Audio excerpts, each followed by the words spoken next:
New on Curiosity Stream, she was a loving wife, a devoted mother. She also stole atomic secrets and gave them to the Soviets. Meet the woman whose deception kick-started the Cold War on the spy who stole the atom bomb. And what if they catch you? Then I shall be shot. They're coming! Come back! relive history's most death-defying escapes. It's Impossible Escapes, Civil War. Watch now on Curiosity Stream. Annual plans are $20, just $1.67 a month. Visit curiositystream.com. This podcast is brought to you by the Washington State Department of Health. When we think about the COVID-19 vaccine hesitancy in the Black community, let's remember, it didn't happen by chance. It's justified in history. But the will to change the narrative is strong today, and our people are lending their voices to the conversation. We're sharing our stories and the reasons that made us choose the vaccine so we can lead the way for others to make a well-informed choice too. To hear our stories, visit hereforuswa.org.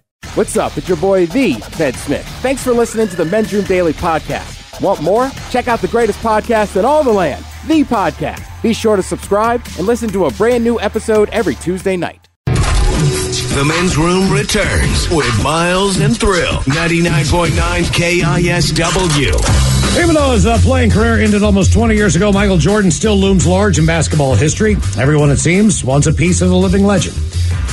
Take, for example, one of the items currently hitting the auction block. If you're willing to shell out at least $500, you can be the proud owner of a pair of Michael Jordan's used underwear. To some extent, they say buying a pair of Michael Jordan's game-worn shoes makes sense. While they are $600,000, jeez, last pair that were sold, this is an affordable option.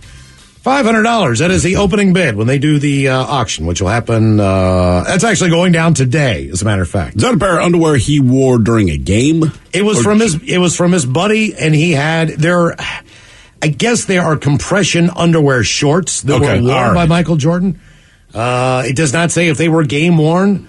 Basically, it was just a pair of underwear, compression shorts that he wore. But they're used. And they're Michael Jordan's. Fantastic. What is the weirdest or strangest thing you or someone you know owns? 206-421-ROCK. Well, on the idea of owning something from a celebrity, someone here says, I have a kidney stone from Lou Diamond Phillips.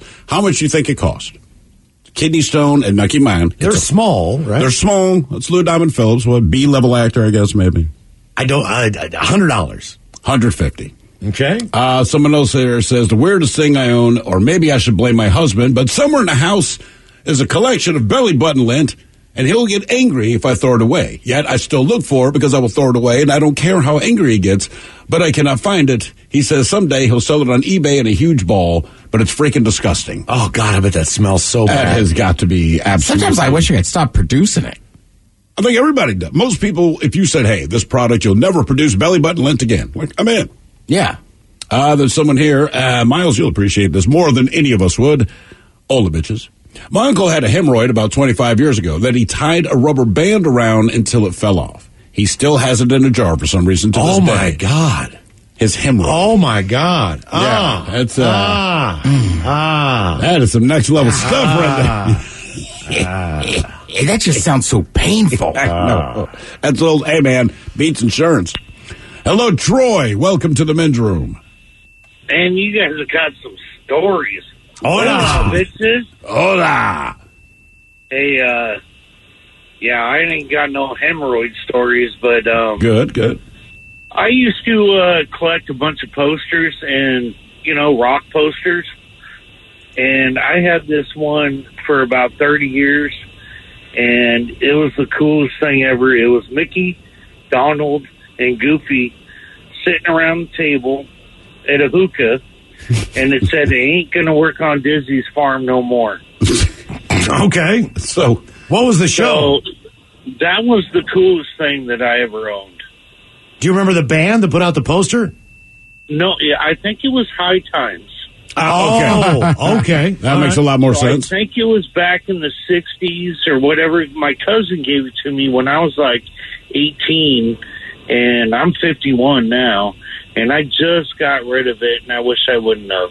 What have you gotten rid of most of the posters that you collected?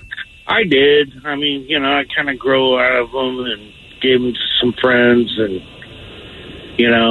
kind of cleaned up or whatever. But here's the thing you do now as an adult, right? So, but I do have all my rock shirts. Okay. All right. See, I like the posters because I realize all you have to do to get people to be okay with you then re-displaying your posters is buy a nice frame. Right? That's it. So I have the Kiss Love Gun thing, the gold record. Like, my wife wants no part of a Kiss record being on the wall, and I'm not going to lie to you, it looks like something you would have when you're 15. But there's a frame on it. Mm-hmm. So now it's, all right, you have the Woodstock poster, right? One of the original prints from the Woodstock poster. If you just hung up the poster, we're like, grow up. You put it in a frame, we're like, that's a collector's item. It is. Right? It's classy. Slash played, I don't know, a show 10 years ago, whatever it was, signed a little thing to us. My wife didn't care. I put it in a frame. Now it's up on the wall. Now it's okay. I mean, I'm telling you, man, that is the game. So if you have a really, really cool poster, maybe not the chick in the bikini, but of a band, buy a frame for them. All of a sudden, now it's this piece of art you can put anywhere in your house. What is the weirdest or strangest thing you or someone you know owns? 206-421-ROCK. Quick side note, Miles, you'll appreciate this. I would really, really, really like to own the old, 6-foot-tall Zeppelin poster. It was like the Zeppelin poster. This thing was 5 or 6 feet tall. It was awesome. All the cool kids had it. My parents never bought it. Probably cost $3.50 back in the day. Never got. If I had one of those now, buy the frame, put it up. That was one of the cool things about if you went to the beach on the East Coast back in the day. You buy custom T-shirts and you buy big-ass posters. And it's kind of why you went into all the touristy shows. Oh, as a teen. Hell yeah, man. Yeah, that was pretty cool. I wasn't above the occasional iron-on. Yeah, we would buy a T-shirt. I just remember posters again, just going into Spencer's or something. Oh, Spencer's, absolutely. Just to find the ones with girls in bikinis on them. Yes, we all did. Yeah. But I told you, I would cut out pictures from magazines and put them on cardboard. Make my own poster. See, that's where... Now, was this a poster or was this for masturbation purposes? No, I'd put it on the wall. Okay, then for masturbation purposes? No. Okay. Is this the poster you're talking about? That was the one that my buddy's brother had. It has the guy's plan. It's kind of... Keep going through it. It'll show up, man. Okay. But either way, yeah. I put it in a frame, hang it up. No problem. Hello, Taz. Welcome to the men's room. Yo. Hola. All right, so it's not me that owns it, but it was about 5-6 years ago. Some girl that I used to know in high school. She asked me for Valentine's Day if I can give her a vial of my smegma. So I gave her a vial of my smegma. Well, it's cheap. Mm-hmm. It's the cheapest Valentine's Day gift. And what did she do with said bottle? I have no idea. I just gave it to her, and that was about it. Okay. That seems like a weird request. Is she okay now? I have absolutely no idea. I was like, after that weird request, I was like, all right, well, I kind of don't want to engage into any antics with you at all. Mm-hmm. Okay. How long ago was this? Hello. Hello. How long ago was this?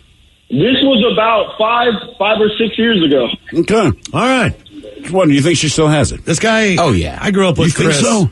She probably collects it from a few. Mm-hmm. You think each guy that she I just find it strange that he gave it to her, then went, this is weird, I better get out of here. See, that was my problem with this. Look, I don't care that you gave it to her, because, look, I get it. But then after you do it, this is too weird for me. Then don't do it. Right, I feel like I would have been like, this is weird beforehand. Yeah. Right. There was a kid in the neighborhood. He was a little bit off, but he skateboarded everywhere. That was I never saw this guy without a skateboard. But he was a little bit behind. Either way, he started collecting his scabs. From all the times that he wrecked. And he had, and I will never forget when he's like, do you want to see my jar of scabs? I'm like, Chris, you do not have a jar of scabs. He's like, I'll go get it. So he goes inside his house. He comes back down, and he has a jar that's probably a fourth of the way filled with his scabs that he has meticulously picked off his body from all the times that he ate it on that skateboard. And what is your reaction when you see this? Everybody, you know what? I knew it existed because he had shown other people. Okay. So I actually asked to see it because I wanted to believe it. Right, just because I didn't believe it. You know what I mean? So when he showed it to me, I was like, oh my God, you really do have a scab collection. You have a jar of scabs. You have a jar of scabs. What is the weirdest or strangest thing you or someone you know owns? 206-421-ROCK. Yeah, that's gross. Yeah, as a parent, it just troubles me more. How do I sit my kid down? Hey, listen, I know you're into collecting your scabs, and people collect all kinds of things, but really, you got to stop. You can't do that. Right, you can't do it. But I'd feel bad if I just took his collection and threw it away, even though I know deep down that is the right thing to do. We got to talk about your scab jar, bro. Mm-hmm. You get, sorry. Sit down, son. I don't know Ready how to talk. Yeah, I don't know how to broach this, so I'm just going to be direct with you. Birds and bees, Dad? No. We're going to talk about that jar you have. The scab jar. The hell with sex. This is weird. Sex will happen. Hello, John. Welcome to the men's room. Hi. Hola. Hola. I own a meteorite. You own a meteorite? How big is the meteorite? It's probably a little bigger than a good-sized clump of coal. So it probably weighs, what, about 15 pounds? Yeah, it's very deceptive. It's small, but it weighs a lot. Well, that's the thing about meteorites. Usually it's just a big-ass chunk of iron that has fallen out of the sky from space. Now, did you find this, or did you have to buy it from somewhere? My great-grandpa had it land in his backyard. Did it leave a big hole? How did he know? He heard it, and it made a really loud noise. It bounced a few times and then landed in his yard. It took about a week for it to cool down, and Wright-Patterson Air Force Base came and took it and analyzed it and then gave it back to him. Yeah, I was going to ask how that works, because for whatever reason, something that's been traveling around the galaxy for thousands of years happens to land on planet Earth and smack into your yard. Suddenly, the Fed feels they have ownership over this thing. Like, it's a space rock, homie. You got nothing. You have nothing to do with it. Did he call them to find out what it was, or did they know it came down? No, the authorities, the police called, because it came from outer space. Okay. Well, yeah, rocks do that a lot. Like, guys, I think it'd be a very cool thing to own, but understand there's chunks of rocks falling down on the planet all the time. Chill out a bit. How, is it worth anything? I'm sure it's got to be worth something, right? Sure. I've never had it appraised. I got it when he died. Okay. And he gave it to me, his will, and I always played with it when I was a little kid, whenever I went over to his house. But what about the meteorite? Cool. That's how I got it. That's how I got the meteorite. So I got in his good graces. Yeah, you know.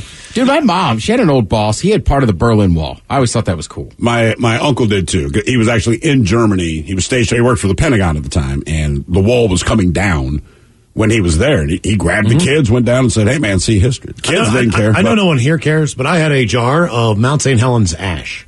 Well, that's cool. Yeah, well, it's cool to me. You know what I mean? Cool. I mean, if you're here, Sure. you just go and you scrape it off your car. You know what I mean? Right. You stick it in a jar. But I actually bought it. I was like, this is cool. Can you verify there's Mount St. Helens ash? No. Exactly. No. It just had a picture of the mountain on it. It had a picture beforehand. So the picture itself was what Mount St. Helens used to look like. Okay, yeah. And then it was just a jar of ash. I don't know how the hell I got it. I don't know where I bought it, but it was the thing they were selling. So I was like, you bought it or someone gave it to you? I'm pretty sure I bought it. Okay. Yeah, we were on vacation someplace, went into one of those tourist traps, and I'm like, ash from a volcano. This was in, I was telling you got ash from a newspaper. I was very interested in volcanoes at the time. Sure, yeah. I made a volcano, like a plaster one. Yeah, we all did. For my science fair project. The baking soda and the vinegar. That was kind of part of the display that I used, you know what I mean, when I did the whole thing, because I was kind of like, all right, I got the ash from this, and I tried to recreate basically Mount St. Helens and then explain what happened. So that was my fair project, yes. It's tough when you're a kid. I remember that, the first time I went to Panama City Beach, right? I'm in 7th grade. So what are you, 12? 12, 13, somewhere around there. Right. So if you've never been to the Gulf of Mexico, the beaches there are beautiful. It's like snow, like white sand. So we're in a tourist trap, and I'm going to buy some sand. And I remember, my brother and my dad were like, just buy a damn bucket. Right. Yeah, that's it. We'll go out there. You're on the beach. They got the sand from the beach. Right. Then my next great idea next year after that one was I was really into glaciers. All right. So I made the same kind of plaster thing, but I made a glacier, and then I took water and I froze it. All right. In the freezer. But by the time I got to school, the glacier melted. You didn't think this all the way through. Well, the science fair was after school. You know what I mean? And there was really no freezer that I could put it in. When did you see climate change? Yeah. This started as a glacier. It just, because I had rocks underneath it, I was going to prove that the glaciers moved rocks. You see what I'm saying? Oh, you were going to prove that. Right. That was my theory, my working theory. What year was this? I was probably in middle school. So yeah, so there was talk about climate change yet. No. He's just a dude with wet rocks. That's it. What is the weirdest, the strangest thing you or someone you know owns? 206-421-ROCK. Hello, John. Welcome to the men's room. Hola. Hola. So, my brother is a mason in New Orleans, It does a lot of brick work and stuff like that. And, you know, he's on vacation. He's not going to get out of prison until November. And, you know, I brought his truck up here to Washington. And in the back of it, there's these old St. Joe bricks and this big, huge, just rock. And I called him and asked him, is there any importance to this rock? Can I just throw it out? And he's like, no, man, don't throw it out. It's old. It's important. Turns out it's from one of the family relatives of Marie Laveau, the voodoo queen of southeast Louisiana. And, I was like, why would you take something like that? And now I have it. Right. And he's in jail, so obviously it's not the best good luck charm. I want to get rid of it so bad. My wife doesn't want to get rid of it because she likes mystical stuff, and I don't know, man. That voodoo's a different level. Mystical's one thing. I like horror movies, but I'm not trying to buy a haunted house. You feel me? So it's like, look, I find Shark Week fascinating. Not trying to swim with it. Right. You know what I mean? There's certain things that from afar are very cool. They are very interesting to me. If you bring it to my house, like, it's got to go. Haitian woman lays a curse on me. I'm not feeling good about the next few weeks. Right. I'm telling you. In my head, it's BS, but yeah. Feel kind of creepy. Well, that sucks, man, because they probably need his services at this point, wouldn't you think? Well, I mean, the bricks themselves go for a lot whenever people ask for them because they're fairly old. They're St. Joe bricks. They're really rare bricks in New Orleans. You can only find them at old building sites and stuff like that. And I asked him, where'd you get it from? He said, in the middle of the swamp, man. Nobody goes out there. Well, you do realize, they too, do. It's like a gold mine. That in New Orleans proper, downtown, there are certain areas, especially in the French Quarter, where if you own a property there, Steve and I actually visited someone's home there one night. That was a disaster. It was not a disaster. We had a fine time. Yeah, but you can't just put in an outlet in the wall. It has to be... Right. Whatever it was, it has to be, to the T what they had when they put it in originally. So a door handle. Not even just the outside. I mean, like inside of his house. Skeleton keys for, you know what I mean, for doors that you would lock a bathroom with. And all those fixtures have to be from the era. They have to be dated. You can't just go and put a gutter on your house. It falls off. I understand. You need to do like the original thing. So I know there's like a bunch of different stores down there that just sell specific stuff. Right. And it's ridiculously priced. Yep. Because it's all a couple of 100 years old. You know what I mean? So it's like... But they have a guaranteed audience. Like, you want to live here? We got the stuff, man. Yeah. What is the weirdest or strangest thing you or someone you know owns? 206-421-ROCK. Would you freak out if somebody gave you a voodoo doll, but it looks like you? Yes. Yeah. Yes. But I guess wouldn't if you I be happier it, that you have it? Yeah, if I have it, then I would have the power, right? I don't know. In theory? Well, in theory, right? What would be the first thing you do with it? You already know what I'm doing. Oh, yeah, because it's got a voodoo doll, right? It's supposed to. I'm supposed to feel what's happening. Yeah. So, like, I got a voodoo doll to me, man. Yeah, I'm buying a Barbie doll. Like, why? I'm like, don't worry about it, homie. I'm working on a little thing. I dated this girl, man, and she collected the masquerade masks, and then the ceramic masks as well that kind of look like Phantom of the Opera. Yeah, just everyone I've met that own them. Yeah. They're all the same person. And she hung them on her bedroom wall, and I mean, they were looking at you. She had like porcelain head dolls from that. Yeah, there's something wrong with those. It was weird because it reminded me of Poltergeist. It always reminds me of like the laughing one and then like the sad one. Yeah, that's basically like a lot of those things. Yeah, like a theater-looking mask, but it was more New Orleans-based. And you stared at them. They were just like, I don't know, they stared back at you. We used to have a dead tree. My brother and I, we were children. We had to share a bedroom. And every Halloween, there was this dead tree in the corner of our room, right? In a potted plant or whatever. But every Halloween, my mom would just take our former Halloween masks and we'd hang them on the tree. We were used to it. We never gave it a thought, right? Because it was always there. Mm-hmm. And my buddy Lou came to spend the night one night. He could not make it more than like 20 minutes. No. He had to go home. Oh, yeah, he's probably terrified. Yes. It never occurred to us that would freak people out. What is the weirdest or strangest thing that you or someone you know owns? 206-421-ROCK. New on Curiosity Stream, she was a loving wife, a devoted mother. She also stole atomic secrets and gave them to the Soviets. Meet the woman whose deception kick-started the Cold War on the spy who stole the atom bomb. And what if they catch you? Then I shall be shot. They're coming! Come back! relive history's most death-defying escapes. It's Impossible Escapes, Civil War. Watch now on Curiosity Stream. Annual plans are $20, just $1.67 a month. Visit curiositystream.com. This podcast is brought to you by the Washington State Department of Health. When we think about the COVID-19 vaccine hesitancy in the Black community, let's remember, it didn't happen by chance. It's justified in history. But the will to change the narrative is strong today, and our people are lending their voices to the conversation. We're sharing our stories and the reasons that made us choose the vaccine so we can lead the way for others to make a well-informed choice too. To hear our stories, visit hereforuswa.org.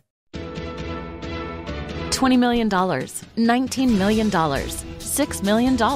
These are all awards recovered for clients of Phillips Law Firm. To win big, you have to fight big. And Phillips Law has been fighting the too-big-to-fail insurance industry for decades. Not every case will have a multi-million-dollar outcome, but Phillips Law will fight just as hard to recover the outcome you deserve. If you or a loved one has been injured in a car accident or on the job, call or click today at 1-800-JUSTICE or visit justiceforyou.com.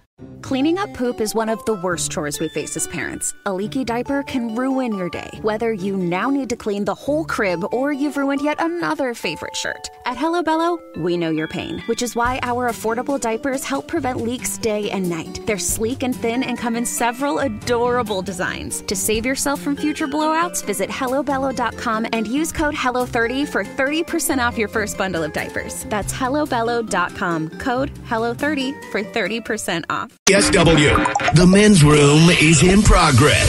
Got a chance to try the brand new beer, Men's Room Original Ale. We're bringing the OG back, the very first beer we ever created with the Legion Brewing Company. It's available on tap in only a select few locations. Those locations, by the way, they were picked because they sold the most Men's Room Red on tap and raised a ton of money for our friends at the Fisher House. By the way, we will continue to give a portion of the proceeds from the new Men's Room Original Ale to our friends at the Fisher House. There are about 15 locations out there right now that have the beer on tap. Head to KISW.com and find the location near you. Had one last night again. Calorico's in Fremont. Tasty and delicious. Our question, what is the weirdest or strangest thing you or someone you know owns? 206-421-ROCK. A couple of comments here. Says my ex-husband, he would take the hair from my brush and kept a big ball of it for years. One of the many reasons he's my ex, effing weirdo, I finally threw it away. That's fair. That is weird. Let's see. Strange possessions. A few weeks ago, I helped a friend clean out her mother's garage and found a jar with a human finger in it. I asked whose finger it was. She said she didn't know. Got a finger. Let that. Jesus. Hello, Kim. Welcome to the men's room. Hola. Hola. When my dad was in college, he put himself through college by going down to Florida and catching gators for the alligator farms down there. And he took one home, and they raised it until it was too big to be in the bathtub. So what did they do, just let it go? He drove it back down to Florida. Yeah. How does one drive an alligator in their car, in case I ever find myself in this situation? Right? He said he put it in the trunk with a bunch of water. He was weird. We had snakes all over our house when I was growing up, so he was definitely into reptiles. So, but they were in like a aquarium or something, right? Most of them were, yes. Actually, there was a couple of them that were hanging up without lids. And one time one of them got out, and my mom wouldn't come home until he could find it. Well, she snuck back in the house to get something and accidentally stepped on it. Oh, no. I'm sure it's an accident. Yeah. I mean, it was his prize boa, so he was really upset. But I would think if you stepped on a snake, you're not going to kill it. No. She didn't kill it. She did kill it, yeah. She had high heels on, and somehow she accidentally spiked it. Yeah. Sure. What do you think the odds are that this was an accident? Yeah, that's a good call. I question it, yeah. Did she spike it in the head? Yes. Come on. I mean, now, Kim, listen, it's your family. But let's be honest about this, all right? Your mom makes it clear she is not thrilled with the snake being loose in the house. And as much as she might fear snakes, she still was willing to live there. Well, they were there, so she wasn't that scared. Right. And she happened to put her heel through a boa's head and killed it. Yeah, I called BS at like a very young age. Yes, you should have. Now, does your dad still collect Mommy's reptiles? a liar. No, my dad has passed on, but he definitely collected a lot of snakes growing up. Okay, let me ask you this. Wait, is your mom still with us? She is, yes. All right. And Well, she still says it was an accident. Oh, bull crap. well, that's He's why dead now. That's why she just got hired by Pet Solutions. Be honest about it. Come on. Put that heel to the bow's head. Now, when at the time of your father's passing, did he still have a bunch of reptiles or no? No, he had gotten rid of them by then. He was getting pretty old, so he had gotten rid of them. Well, I was going to ask if he willed them. My brother them. still does. My brother has probably 12 different snakes and lizards and stuff in his house. I didn't go that way. Okay. Are any of those snakes poisonous? Venomous, whatever. Venomous? When I was growing up, my dad had a venomous, yes. And I always remember, when kids play that Guess Your Animal game, he always picked the Bushmaster from Australia because it was so poisonous. So that was like his end goal to one day own that. So that was a threat for divorce from my mom. So he didn't get it. So what was the venomous snake that he did have? I really can't remember. I feel really bad and stupid about it, but I remember that it had to live in the garage. It was the only one that had to live in the garage. No, that's fair. Mm-hmm. Like if it's got to live here, it needs to be. Because if it's inside, I'm living in the garage. Right. One time one of them got out, a different one got out, and we were driving, I don't know, an hour or so away, and the car just kept smelling really, really bad. And so after about an hour or so, my dad pulled over, and apparently the snake had wrapped around in one of the coils or in the fan belt, and we basically cooked the snake driving. You should see Ted's face. He is so happy. I knew that. When you said it smelled bad, I was like, oh, I bet that snake went in there and tried to get warm. It did, yeah.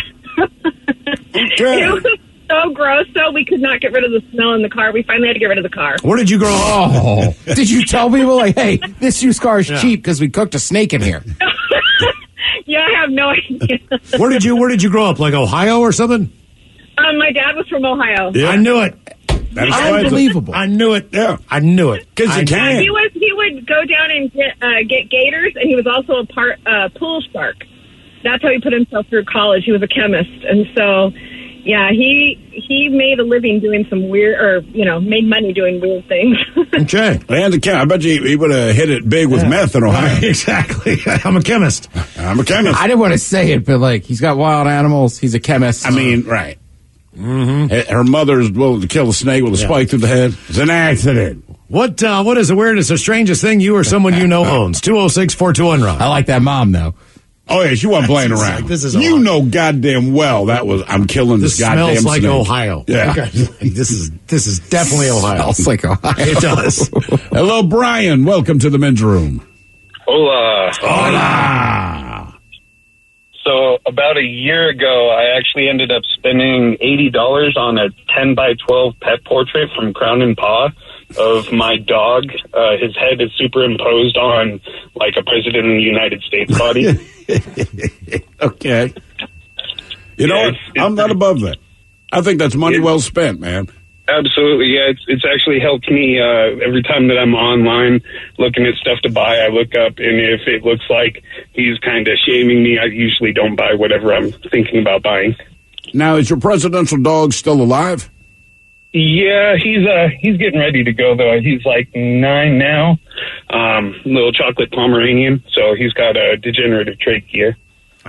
Trachea? Yeah. Jesus, man. Okay. So wait a minute. The painting is of a Pomeranian on a president's body. Yes. That makes it so much better. Whose body is it? I couldn't really say for sure because it doesn't really have any skin color. They literally just have like a blue suit with him at a podium. Okay. That's still pretty cool, though. Yeah. Why not? I mean, if you're going to, yeah. I mean, really only takes out one dude. You know, man, I think it's great. Yeah. Because people always show you their pet pictures. I'd be more interested to see that one. That's what it looks like. That's a good picture. Wasn't that like what caricatures? Sorry. It's rhinoceros. Yeah. Like, like you go to the fair or the boardwalk. Right, and it's like your giant head on a tiny body. When I was a kid, that was the coolest thing they could have.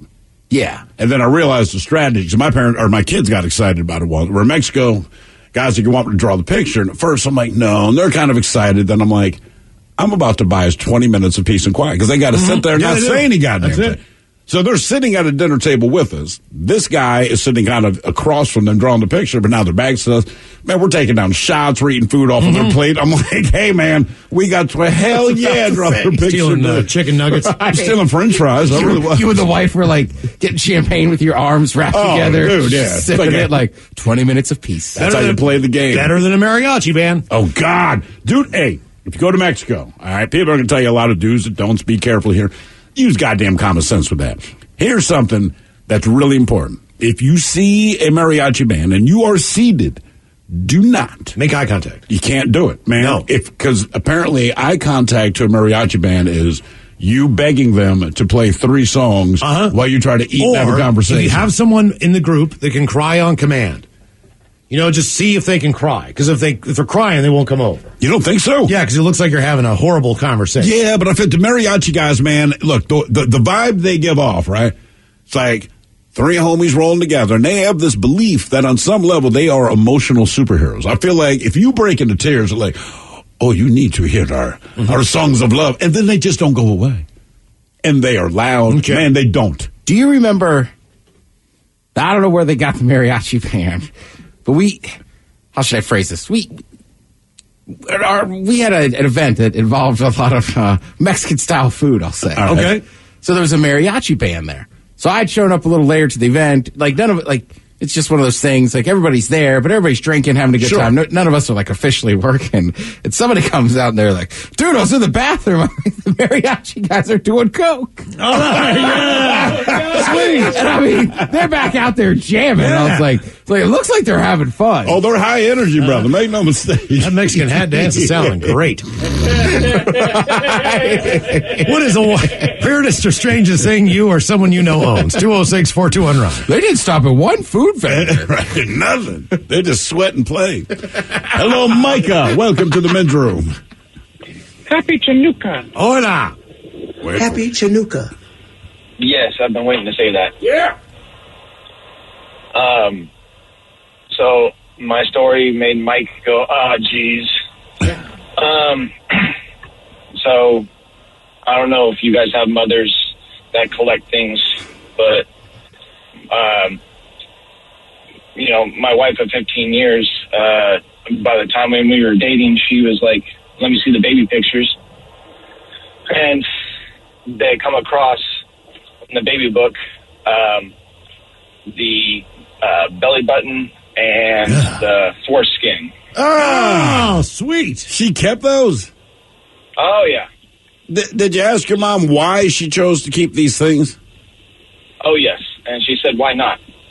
Well, one, because it's foreskin. Yeah, right? I mean, what are you going to do anything with it? And nobody wants this later. Like, my parents have a bunch of baby pictures of me, and they're like, look, when we're gone, you get them. I'm okay with that. My kids like seeing it. I understand that. But if they said, let's have your belly button and your foreskin, take it to the grave with you. I remember when that thing fell off my kid, man. I had one of those old bathtubs that you put up on the counter. It's got a little net in it. You know what I mean? You put the kid in there, and you bathe the kid and all that stuff. And I looked down, it looks like somebody ashed a cigar into the bathtub. Like, what in the hell? The cigar is made of scabs. Yeah, exactly. Dude, I cannot explain. With all the things with childbirth, right? Like, you get through it all, but at this point, your kid is home. And also, it's horrible because you can't not look at it. Like, they're this little teeny tiny I remember baby. the first time I saw one. Yeah, and just like... on a baby, I was like, nobody told me about this. Like, it makes sense. It makes sense. Because you cut it, but it's just like, it's a gnarly black and blue thing. It looks cauterized. I was changing a diaper on my daughter when it came off, and I kept trying to avoid it. It's like if you have a grandmother that has skin tags on her face. If you're going for the kiss, deep down you're trying hard not to kiss that part, right? We understand how this works. It's the same thing. So you're trying to do a diaper without just touching this thing, and I remember it just popped off, and I'm like, like your poop was more inviting to deal teeth. with. You lose a tooth, no big deal for a kid. You know what I mean? But that thing is just like, God, what is that? That is a different thing. What is the weirdest or strangest thing you or someone you know owns? 206-421-RON. Come up with a belly button scab fairy. Put it under the pillow. I threw it away. God, I threw it away. Yeah, immediately. Nobody need to see that. It came off. There's nothing about that. Where's her thing? It came off. Don't worry about it. It's gone. Yeah. There's nothing nostalgic about this. Hello, Clint. Welcome to the men's room. Hola. Hola. How are you guys doing? We're doing great, man. Thank you, brother. The first time I've actually called in. Long time listener, though. We appreciate it. Welcome to the show. My weird thing that I own is I have a walrus tusk. All right. How'd you get a hold of a walrus tusk? It was my uncle's. He was a collector of the weirdest things you can imagine. What else did he have besides like the walrus tusk? He has a cobra in a bottle full of formaldehyde, a phone booth, a submarine watch. Okay. Just random things. The cobra in the jar I do find fascinating. Yeah. It is actually really cool. How big is it? The cobra? Yeah. I don't know, probably 3 feet long. Okay. And is the hood out when you look at it? Does it what? Is the hood out when you look at it? Like the last caller in the book. Yeah. Okay. Yeah, because the hood's not out, then I'm not impressed by it. It looks like it's ready to strike, kind of. It's like set up in the bottle with the tail kind of coiled around the bottom of it. Yeah, I would put that like in your refrigerator if you have guests coming over or something. But put it behind something like milk. Right. Just so they move one thing out of the way and there it is. Bam! Cobra. What is the weirdest or strangest thing you or someone you know owns? 206-421-ROCK. Yeah, I remember our science department, the main lab had a bunch of that stuff. Oh, yeah, well, that in high school. That's what I always thought was fascinating, though. You know, like it's 8th grade, I think it was 7th or 8th grade. We had to dissect frogs, right? And we knew it was coming, but about a week out, we realized wherever the frog people are, you get it from. Like all the jars are showing up in the back of the class. The teacher kept telling us, "Hey, you know, you got to leave those things alone, guys. We're going to get to it next week." We're like, yeah, sure. Yeah, we're little boys and girls. We constantly stared at these things, but you know, anytime you have something floating in a jar, you start moving the jars, you can watch the thing, kind of spin around. But yeah, it was like pig fetus, frogs, a couple different things. Carolina, we did the little pig ones. It was Carolina Biological Supply. Because I know is that the place? I ordered a ton of stuff from them for my science fair projects. What else did you get from them? I bought you needed like specimens. I bought a bunch of platyhelminthes worms. So with a platyhelminthes, come on, man. Okay, so what you do is, what does it look like? Is it one of those eyebrow things? It looks like a penis. How big are they? They are about an inch long. Okay, right. So what you do is you take one of these bad boys, and then they have eyes, and then you put them on an ice cube, and then you take a razor blade. Back to the ice. You take a razor blade, and then you split their head right down the middle. Oh, so it'll grow back, right? And they regenerate, and now you got a 2-headed platyhelminthes. So before my science fair project, I had a 6-headed platyhelminthes. How long did it live after you gave it 6 heads? It died before. I had to basically take it in as it was, and then it all shriveled up, and then you really couldn't see it because it just ended up being a little ball. Did you have a successful science fair project? Your glacier melted. Okay, was the worm mistake before or after your watery glacier? I don't know. I cannot remember the time frame on this stuff. You really suck at science. So here is a platyhelminthes, right? So what you do is... one of those, You can see the eyes, and you split it right down the head, and then they grow 2 heads, and then you keep splitting it again, and you can keep regenerating it. So you have like this 6-headed, 4-headed monster. I should have stopped at 4 heads. You took it too far. I did. What is the weirdest or strangest thing you or someone you know owns? 206-421-ROCK. Why didn't you stop while you were ahead, man? Stop at 4. Hello, JP. Welcome to the men's room. Hola, gentlemen. Hola. So it's funny you guys are talking about science lab because that's where my little collection started when I ended up getting my hands on a full skeleton from the science lab of a high school. You got a full human skeleton? Full human skeleton. And I started collecting pretty much skulls ever since, man. And then where are, like, if I were to go to your house, are they, like, in your garage, or are they just in random places around the house? Oh, no, they're in the back room. I keep them all in one place. I keep it all pretty much climate controlled, and, they're pretty cool, man. It's pretty cool stuff. And I actually had one guy I met through a friend of mine who had came over, and he didn't know I had all these. And it really tripped him out. And I didn't see the guy for a year until I went to this lady Kathy's house at a party, and he was there. And she was like, "Yeah, you scared the hell out of him when he saw these human skulls in your house, and it was just you and him there." He probably thought you were a mass murderer. Well, I would just assume you're a scientist. I don't know. I mean, what else the hell else you think? Like, most serial killers would not leave it out, so I know that's not it. How many skulls do you have? Over 50. Okay, and where do you get them? You can get them all over the place, man. You can Google real human skulls for sale and buy them.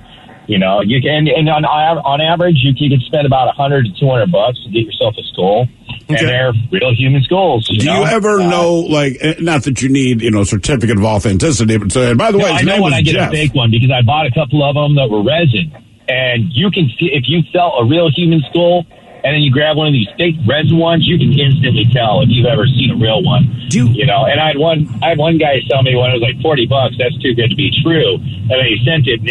It literally had a seam on it where it was like cast together. I'm like, okay, this is corny. Like, oh my God, are you kidding me? Do they come with papers? Like, this is Doug Jones or whatever. Yeah, okay, so I have a couple of them that actually, I don't know if it's really legit or what it is, but they'll tell you this is the name of the person. So I tried Googling them, looking them up to see if I can get pictures of them or get some sort of backstory. So I've got a couple of them that I've got, as far as I know, a backstory on a couple of these people. Do I know if it's 100% legit, the backstory? No, because I'm just Googling a name. Sure. So, and then I couldn't tell you if that's their face. I got it without a face, Have you looked at any of the skulls and thought, even if I put the muscle tone on, flesh it all out, this was an ugly mofo? No, because I'm not that guy. I just collect them. I've seen enough of this stuff on TV where they're, rebuilding a skull to see what Jesus looked like. And I'm like, I ain't that guy. I can't. Let me ask you this. As far as DNA testing and everything that's available now, is there something that you could, like an at-home DNA test that you could, like, scrape a little thing off and send it to a lab? I don't think so. Okay. It's old bone. It's dried out, man. All right. Okay. It's, and I don't know how they cure them or how they get them the way they are, but they are what they are, man. Okay. Interesting. I like it that he's like, look, I don't know what they look like. I don't necessarily know who they are. I don't know how they make these things possible. I just collect them, and the less I know, the happier I am. Yeah. Ryan Castle on the way. We will sit and spin today. We got 10 bands covering Metallica's Inner Sandman. You are listening to The Men's Room. New on Curiosity Stream, he allows them their riches Putin has to be the richest of the rich. in exchange for their loyalty. The oligarchs have supported someone for president that they underestimate. The illicit affair between Russia's elite and the man who rules them on Putin and the oligarchs. And World War II Normandy, an obscure battle training session takes a tragic turn. Uncover the one secret military catastrophe on the secret D-Day disaster. Watch now on Curiosity Stream. Annual plans are $20, just $1.67 a month. Visit curiositystream.com. This podcast is brought to you by the Washington State Department of Health. When we think about the COVID-19 vaccine hesitancy in the Black community, let's remember, it didn't happen by chance. It's justified in history. But the will to change the narrative is strong today, and our people are lending their voices to the conversation. We're sharing our stories and the reasons that made us choose the vaccine so we can lead the way for others to make a well-informed choice too. To hear our stories, visit hereforuswa.org. $20 million, $19 million, $6 million.